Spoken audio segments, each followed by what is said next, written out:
Here's a lovely conversation from a lady called Lisle who describes her recovery that passes through different phases. There's a period of her life that she had lots of fear, there's a period of her life she had lots of frustration, and then she entered this period of recovery that's given her lots of freedom. If you're interested in her story, then watch the video.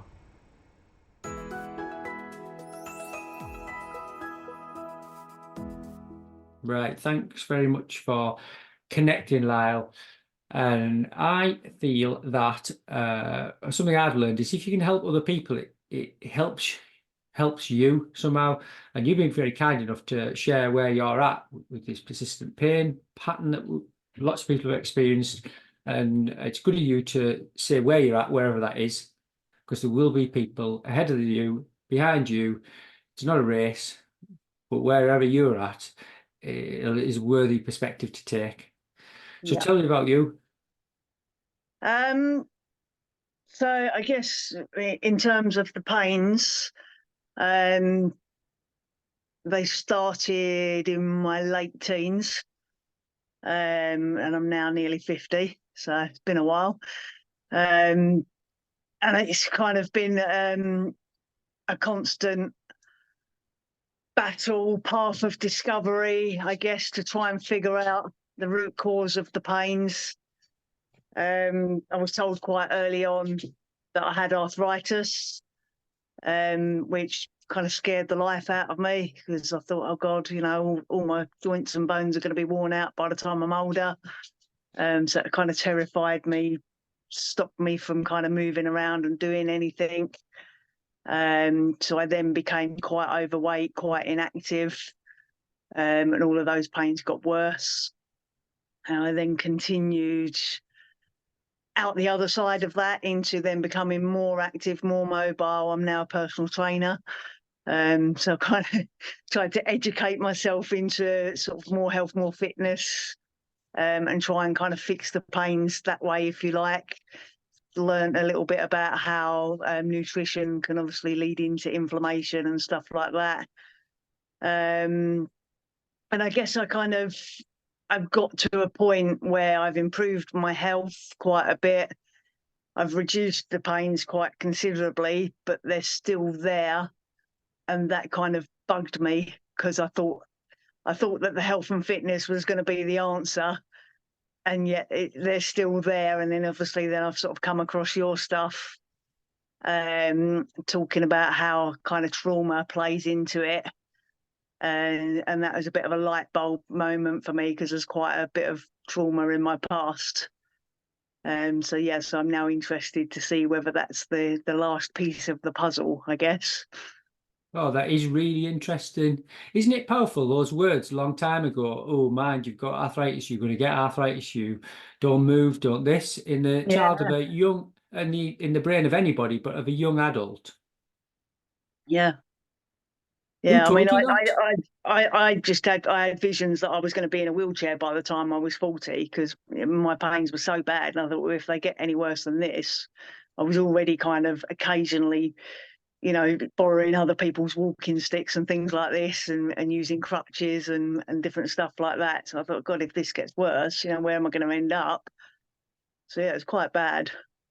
Who told you that originally? A GP. Mm. Yeah.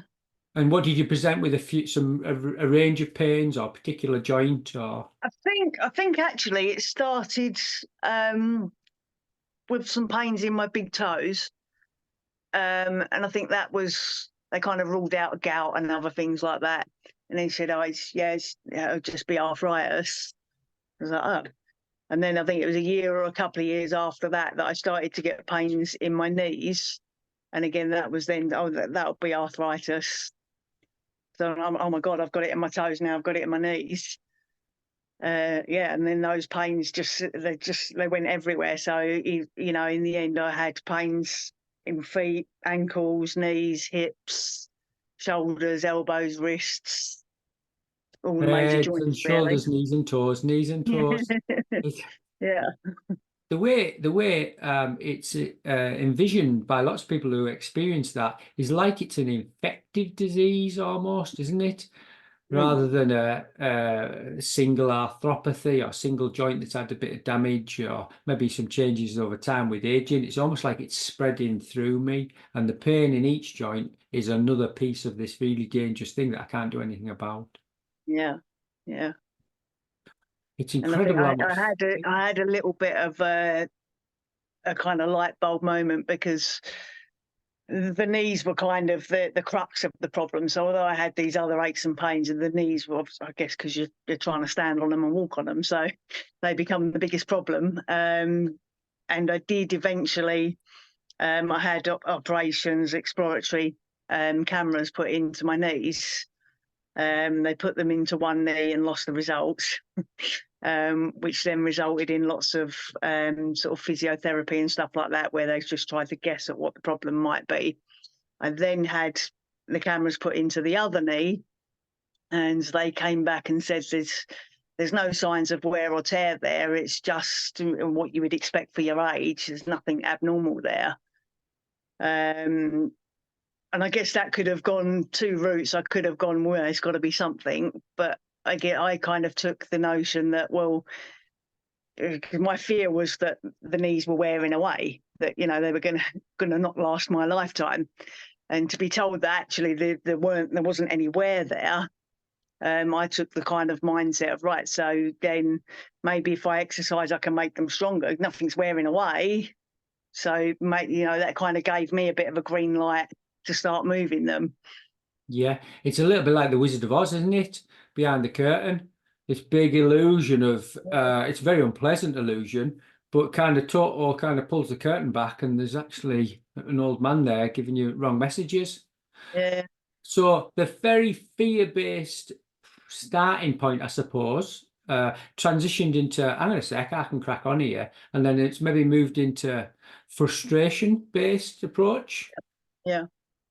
I know I'm okay, so I can do this, and nutrition and fitness and training and health, and go and go and go. And inevitably, when you are looking after your body, it gets conditioned, it gets more tolerant of circumstances and movements and places and stuff. But when there's something else, even all that training doesn't quite hit it, does it? Yeah, yeah, exactly. So I suppose now a lot of the markers of your pain are reduced or maybe pain-free sometimes. What do you notice triggers that aren't just physical then? Yeah, I'm starting to become a little bit more aware of that. Obviously, again, through obviously your stuff and other people's, and learning that association between trauma, events and stuff like that, mind, whatever. So I have started to become a little bit more aware of that. What I've actually got now, which is double annoying, because having that awareness is still, it makes it even more annoying. So what happened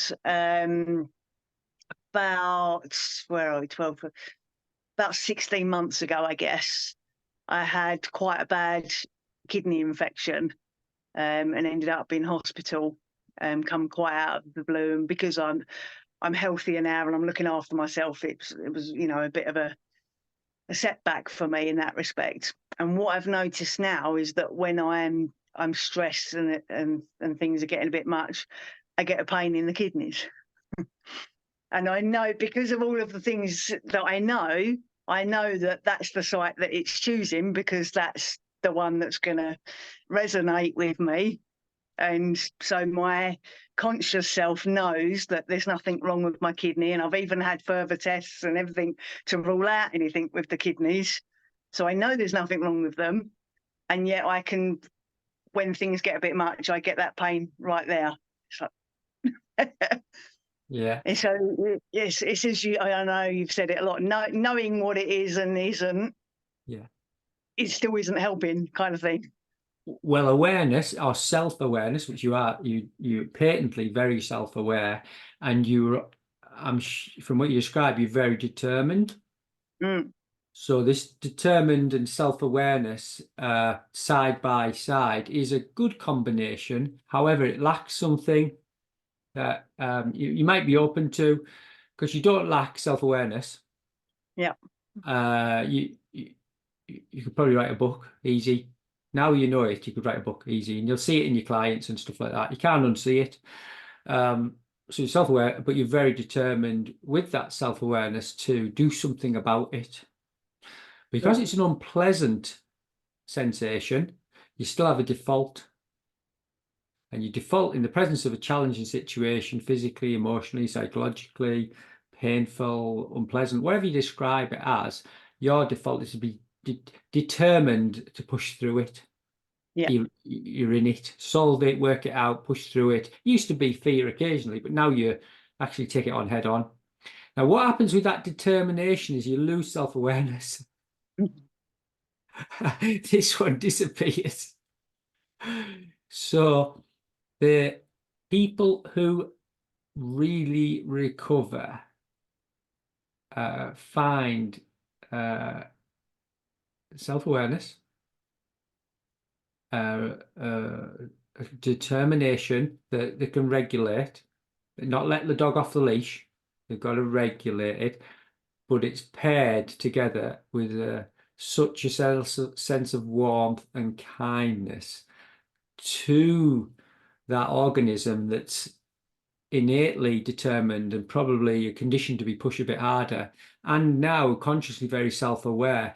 You have to maintain that sense of warm kindness whilst you move through these moments that you may fall off your bike, you may get mad with the mother-in-law, you may feel triggered at things that aren't challenging, or the father-in-law, for those that don't like the same mother-in-law by default. Must just be a conditioned response from me. So these things that aren't overwhelming, but they have the moments. And then that means that you'll notice your reaction physically, emotionally, they're tied in, whatever's physical will be emotional, whatever's emotionally physical. But then you're like, right, that's okay. Your perception of that will be seen as the sense of threat or sense of safety in that moment by your own nervous system. So every time it happens and you view it, that's an opportunity. It doesn't matter if 10 times in the day you miss it. The last time you don't use the word double annoyed, you're not just annoyed, you're double annoyed. It's like, I've just used double annoyed. Why would I double my annoyance for just another signal? I'll just be annoyed next time, not double. And maybe I'll just be okay with it. Yeah. That's being kind. If that was a child saying, I'm doubly annoyed, and you say, yeah, keep that double annoyance every time you get that station, keep that double annoyance. You'd be like, oh, give yourself some time. You'd set kindness, care, compassion, boundary setting, all that. You'd have that in bucket loads. I'm sure you like that with your clients or if you're personal trainer. You don't say that I'm doubly annoyed with you for not lifting 10K more than you did last week. I am doubly annoyed with you. So that voice that you use with others that's authentic, and just have to spin it 180 occasionally, because even doing that feels weird or can feel weird. Why? Well, our nervous system has been taught to shut down how we feel as soon as our sensations are on us, shut them down at a cellular level to survive the environment in which we best attend to somebody else's needs outside of our internal state, just to survive it. Now, you might be aware of where that comes from. It doesn't matter. You might benefit from chatting to someone about that if that suits someone. That's absolutely a valid thing to do. But it isn't something to go searching to unpick it. It's saying, I could understand why that would happen in somebody who was probably needs weren't met on that day or for that month or perhaps for a period of time, or that became normal. But if there is no actual threat when I notice these sensations now, it's simply a memory with a prediction and bringing it to life in the present moment, then I can do something calming in that moment. And that's the bit that you might find helpful. Yeah. Can you be warm with people? It's not my default. Can you be warm to a client? Yeah. Can you be kind to a client? Yeah. Then you offer them some grace if they haven't done what you told them in the last week or two, and they Yeah, fell off the wagon. They had a couple of donuts more than they should have. yeah, Yeah, you have that skill set. yeah, So, and there's loads of other things like that that you've got to have listed. So you don't have to list them all. You just think, could I? What would it look like if I was a little less critical? yeah, Rather than the searching intent that those traits are dead good for you and me because we're problem solvers. Client comes to you, I want to lose 3 stone or gain fitness or whatever, and you'll just go bang, bang, bang, bang, bang, bang, bang. I might go, yeah, someone said I got pain here, and I go, okay, well, look at this. If we do it with so much intensity, we scare them off. mm, Scare them off. Maybe the right information, but the wrong yeah, person saying it. yeah, And you've lost clients like that. I've lost clients like that.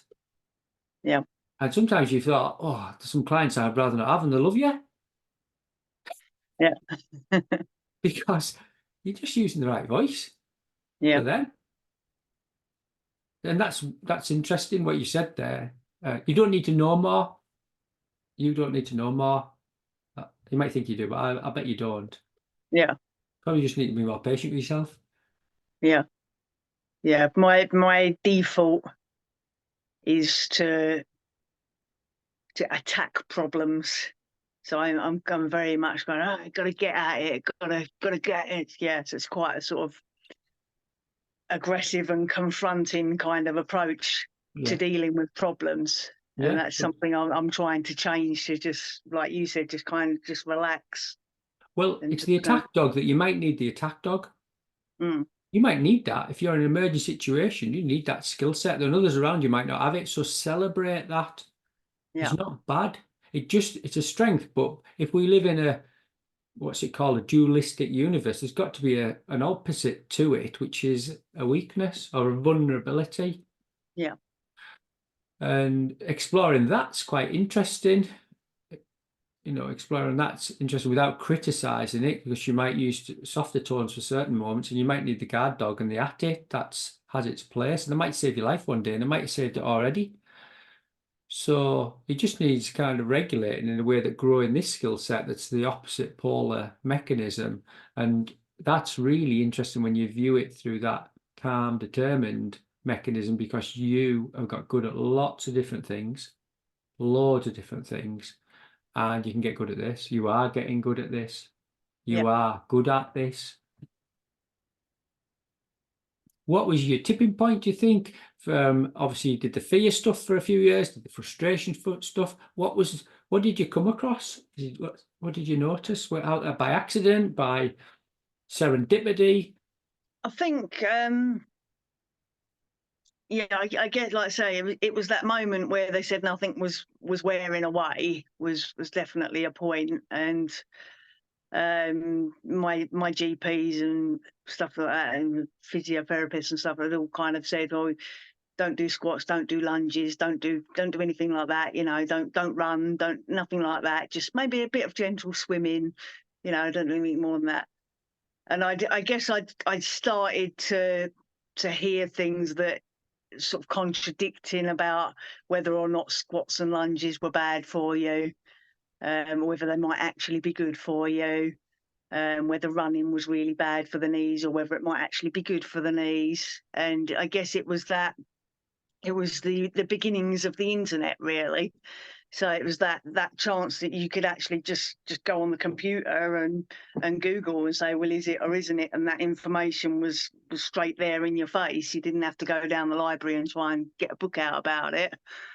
And I guess that was the tipping point. It was just having that information to say that actually, yeah, doing this stuff might actually strengthen the knees up. And if you can strengthen them, then they might not hurt as much. And And that kind of thing. how about the end of that then, when you've exercised and trained and got fit and you eat the right things and your body's in a good shape, objectively and subjectively you're feeling better, but there's something behind that. What was the thing that then you thought, well, what else could be involved? This kind of mind body or TMS, what people say, there's lots of Yeah. different names for it, but where did that happen? I think lockdown, probably. um, I ended up taking a job doing some courier and delivery work. And the sort of serendipitous upshot of that was that I managed to spend much of my day, 6-7 hours, listening to podcasts and things like that, which is probably where I came across you. So I was listening to all sort of health, fitness, different things about that on podcasts. And yeah, I guess that's probably where I first come across the sort of alternative explanations for pain, I guess. I also started doing a biomechanics course, which kind of briefly touched on the sort of alternative explanations as well. So yeah. And have you done it all on your own? Yeah, pretty much. That's a good. It's interesting because people who might watch this, they say, "Oh, should I see someone? Should I talk about something? Should I see this?" You don't have to see anyone, do you? No. You can. People can help off physios or counselors or psychotherapists or doctors or nurses or anybody who understands the concepts in a sensible way. But it's quite a simple process that we make complicated, don't we? Yeah. Like you say, I think I'm quite self-aware anyway, so that obviously helps and can be quite objective. Yeah, you're certainly not scared anymore. No. And that's good because it means that I suggest to people sometimes that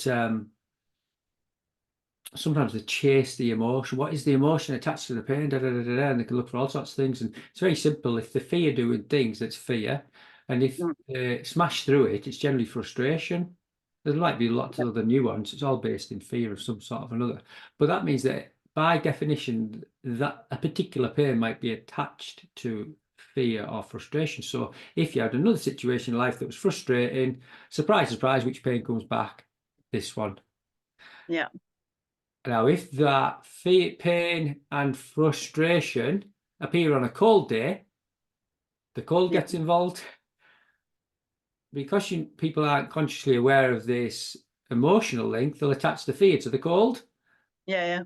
Then the back pain comes on when they're cold, and it does. It's just not cause and effect. Yeah. With movement or bending, and then they'll wince or they'll hold their breath and they'll tense up and they'll get mad, and they're simply refueling the link. And when you can see it, yes, the physical cues are relevant and you attend to them, but you see the emotional cues and the surges that come with that, then that's really interesting because it's like, all right, my reactions are the threat to my nervous system.